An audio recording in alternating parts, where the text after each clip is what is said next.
की डेट में चाहे वो कहीं हो, IMS को ज़रूर जानता होगा कि वो इसकी जो एक्सीलेंसी है, टीचिंग क्वालिटी है, वो हर जगह पर है।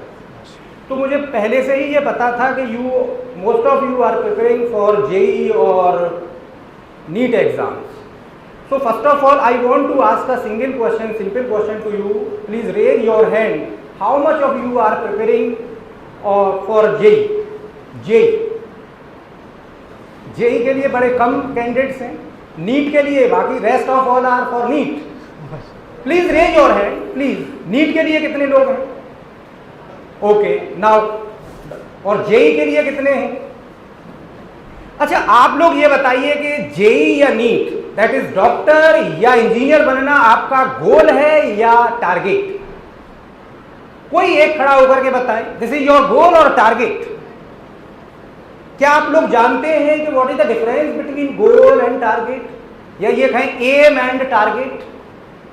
Please, if anyone have any idea, please share with me. Okay, let me clear. देखिए, टारगेट क्या है? टारगेट छोटे छोटे हो सकते हैं। फॉर एग्जाम्पल, जब आप 6th क्लास में आए तो आपका टारगेट हो सकता था कि मुझे 6th क्लास टॉप करना है। जब आप 8th में आए या 10th में आए तो आपका टारगेट हो सकता है कि मुझे डिस्ट्रिक्ट टॉप करना है। जब आप 12th में आएंगे तो हो सकता है कि आपका टारगेट और बड़ा हो जाए कि मुझे अब स्टेट टॉपर बनना है। जब आप नीट की प्रिपरेशन कर रहे होंगे तो आपका टारगेट हो सकता है कि मुझे ये रैंक लेकर के आनी है, इतने मार्क्स लेकर के आने हैं, मुझे फला इंस्टीट्यूट चाहिए, मेडिकल में एम्स चाहिए, हो सकता है टारगेट।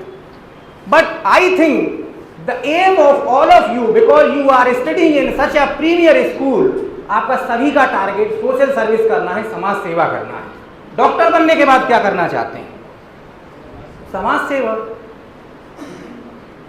आप अगर डॉक्टर होंगे तो एक छोटे से एरिया की समाज सेवा करेंगे, और आपको बनना भी चाहिए।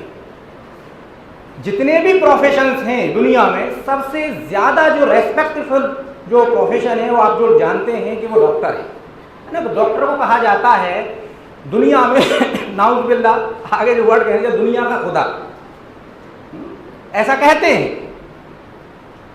लेकिन आपने ये भी देखा होगा कि बहुत सारे ऐसे भी स्टोरीज हैं कि डॉक्टर बहुत सारी मल प्रैक्टिसेस का इस्तेमाल करते हैं। फिर उनको कौन ठीक करेगा? बताइए, कौन ठीक करता है उनको? बहुत सारे हॉस्पिटल्स आपने देखे होंगे, they are misusing their resources, बहुत ज्यादा हाई चार्जेस करते हैं। तो उनको कौन ठीक करेगा? यानी उनको भी ठीक करने के लिए कोई है, इसका मतलब वो उनसे भी बड़ा सोशल सर्वेंट है दुनिया का। और वो कौन लोग होते हैं? इस देश की ब्यूरोक्रेसी। यस, IAS या PCS या तहसीलदार। जरूरी थोड़ी कि IAS ही बनते हैं सब लोग, तहसीलदार। फॉर एग्जाम्पल, स्कूल की ही बात करें, आपके किसी स्कूल में स्टूडेंट से बहुत ज्यादा ओवर फी चार्ज की जाने लगे, स्टूडेंट्स का बहुत ज्यादा ह्यूमिलेशन होने लगे, तो उनको कौन ठीक करेगा? स्कूल एडमिनिस्ट्रेशन तो कर ही रहा होगा ना, जब कर रहा है तो। DIUS, DSA, जानते हैं आप DIUS कौन होते हैं? चलिए, ये भी सिविल सर्वेंट होते हैं, BSA भी सिविल सर्वेंट होते हैं अल्टीमेटली। अच्छा, आप और आपके मोहल्ले में, म्यूनिसिपैलिटी में कोई भी प्रॉब्लम आ रही है, उसको कौन ठीक करेगा? अल्टीमेटली किसके पास जाएंगे? नगर पालिका के पास। वहां पर कौन बैठे होते हैं? सुप्रीम ऑफिसर उनके, VC, AMU वाले VC नहीं, जो वहां के जो ऑफिसर होते हैं उन्हें हम VC कहते हैं उनको भी। और वो कौन होते हैं? वो भी सीनियर IAS ऑफिसर होते हैं।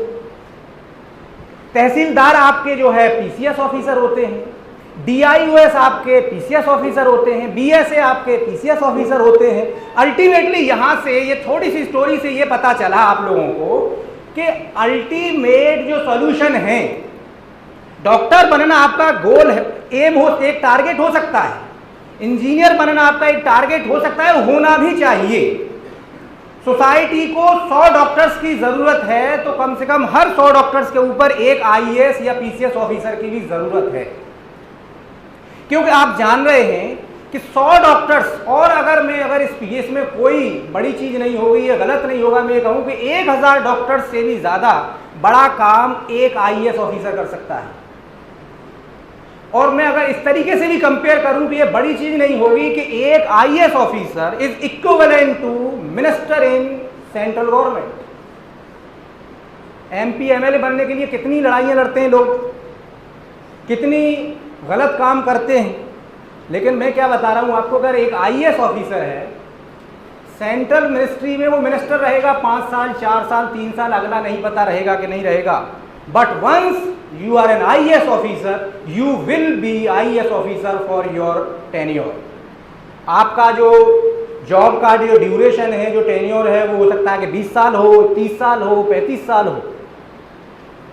ऐसे मानिए कि आप इतने वक्त तक एक मिनिस्टर हैं और जिस एरिया में भी होंगे वहां पर आप इतने बड़े चेंजेस ला सकते हैं कि आप अभी इस चीज का ख्याल भी नहीं कर सकते। अब यहाँ पर मैं थोड़ा सा ये जो एक दो जो जैसे बताया सर ने कि कुछ मिथ हैं तो उनको क्लियर भी करना ज़रूरी था, कि वो आपसे ज़्यादा ये जब हमने प्रोग्राम की सोचा कि इस तरीके के प्रोग्राम किए जाएं, तो राशिद सर हमारे कलीग हैं स्कूल के ज़माने से, तो इससे ज़्यादा अच्छा मौका हमें नहीं लगा कि इतने ब्राइट स्कूल में हमें जाने का मौका मिल रहा है।